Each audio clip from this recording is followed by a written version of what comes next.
In November 2011, we returned to the David Sheldrick Wildlife Trust in Kenya.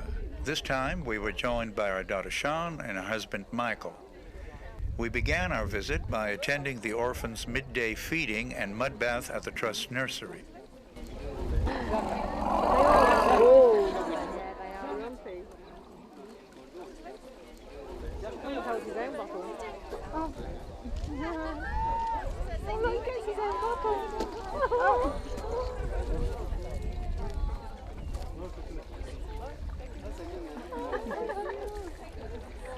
Once each orphan had consumed 3 bottles of Dame Daphne Sheldrick's special formula, which they receive every 4 hours, it was time for the mud bath. These toddlers were a little bigger than the babies we had seen during past visits, and their idea of a good mud bath includes some pushing and shoving. But this is usually done with no malice and is just part of having a good time.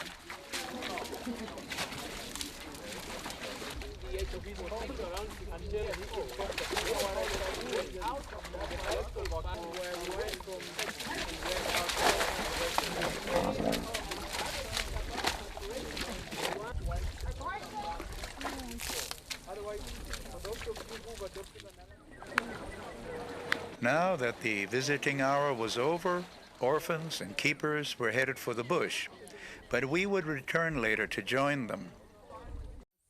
Right. And they also like to suck on our fingers. Yeah. That makes them feel comfortable. Yeah. It's like a pacifier. Like a almost, pacifier. right? Yeah. Seeing these toddlers enjoying their time in the bush, it's easy to forget that they are still dealing with the loss of their mother and families. Many of them also had injuries and health issues when they arrived and are still recovering and healing, although not all of them survived the trauma.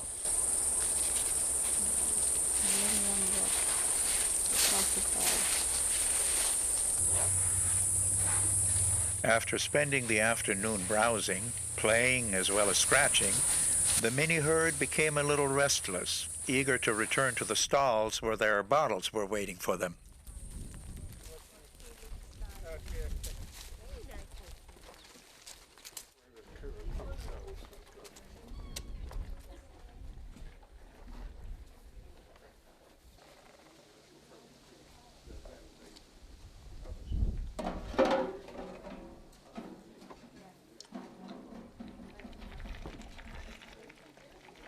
Finally, the group of older orphans also returned from the bush. However, one young bull strongly objected to the delay in receiving his bottle, and he also didn't seem to care for the assigned accommodations.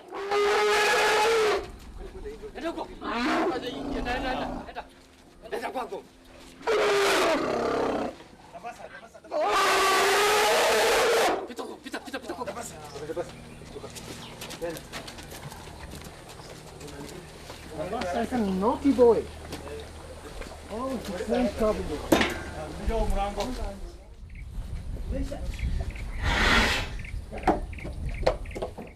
Once the naughty boy received his bottles, he calmed down and along with everyone else settled in for the night.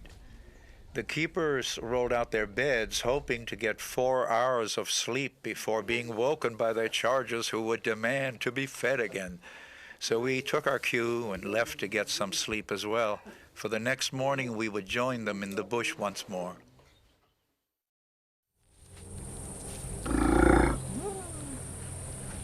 Such a big rumble for such a little one.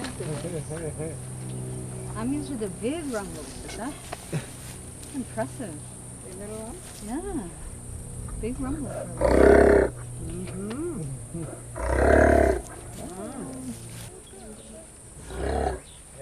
The maternal instinct to nurture and protect babies was quite evident amongst the females, despite the fact that they themselves are merely toddlers.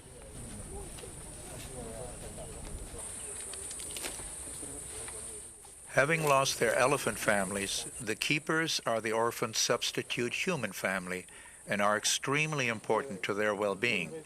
The keepers stay with the orphans round the clock, but look after a different orphan each day to prevent too much attachment to just one human. Although each orphan knows all the keepers, sometimes an orphan will show its affection for a particular one.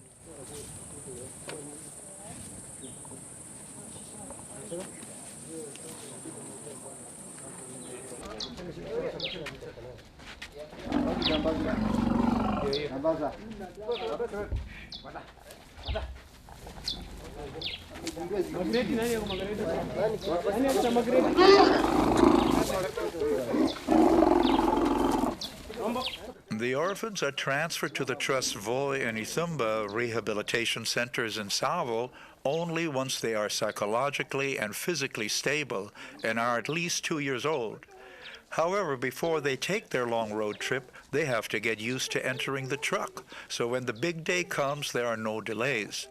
The keepers travel with them to provide the comfort of familiar faces, and once they arrive in Savo, the orphans receive a joyous greeting from their orphan friends who preceded them there.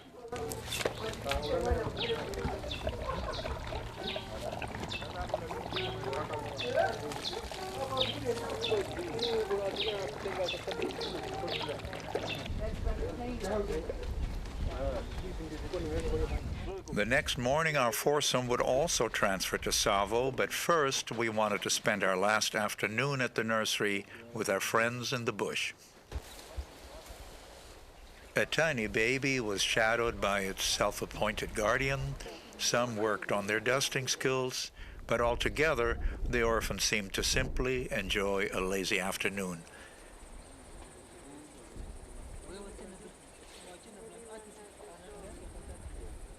The following day, we flew to Savo Park East to meet some of the nursery's graduates. During the day, they are in the bush browsing, while at night, they're in stockades to protect them from predators. Still milk-dependent for a year, they regularly emerge from the bush to claim their bottles.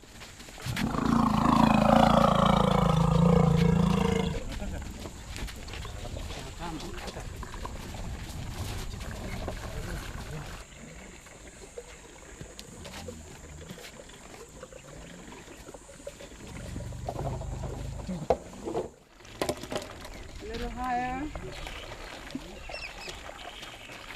Okay, that's it. We spend the next 3 days in the company of orphans and keepers. Truly an unforgettable experience. Spending time with the orphans in their natural habitat and witnessing the close bonds between them and their affection for the keepers, well, that was quite a privilege. Which way are they going?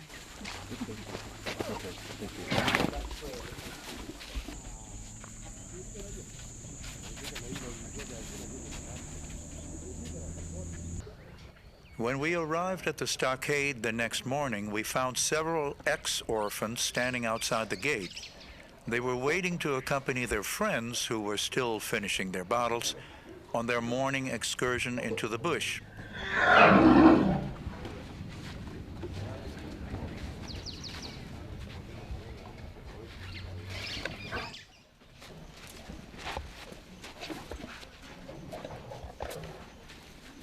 Perhaps nothing is more telling of how trusting and fond the ex-orphans are of their former keepers than when wild living females bring their wild-born babies to introduce them to their human family.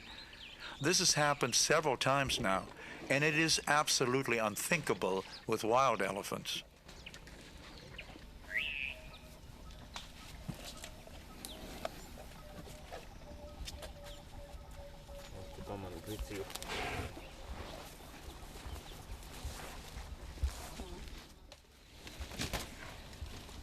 Can you get it?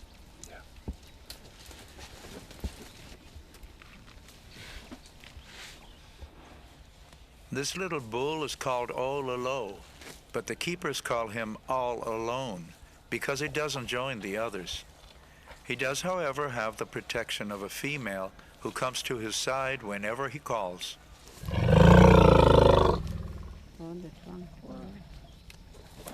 Oh, here she goes.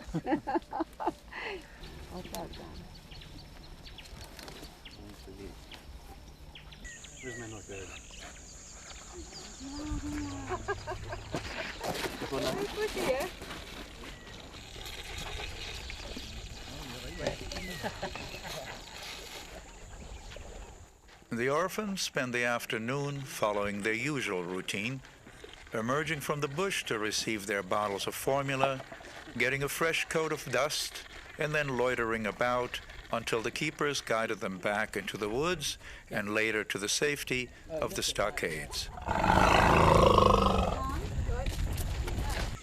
Soon, some of the older ones will join wild herds or form splinter groups that start to live and stay in the wild.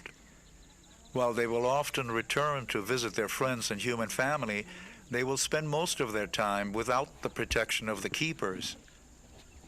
Like everyone at the Sheldrick Trust, we worry about their survival, for ivory poaching has increased so enormously that in November 2012, the Kenyan government asked the U.S. to send Marines to train the Kenyan Wildlife Service in armed combat. But we also need to raise the public's awareness of the escalating slaughter and the real possibility of losing all of Africa's elephants until it becomes no longer acceptable to own or sell anything made of ivory. For as Dame Daphne Sheldrick stated, saving wildlife and wilderness is the responsibility of all thinking people. Greed and personal gain must not be permitted to decimate, despoil, and destroy the Earth's irreplaceable treasure. For its existence is essential to the human spirit and the well-being of the Earth as a whole. All life has just one home, the Earth, and we as the dominant species must take care of it. To which I will simply add, Amen. I'm John Kay for the Mawa Kay Foundation.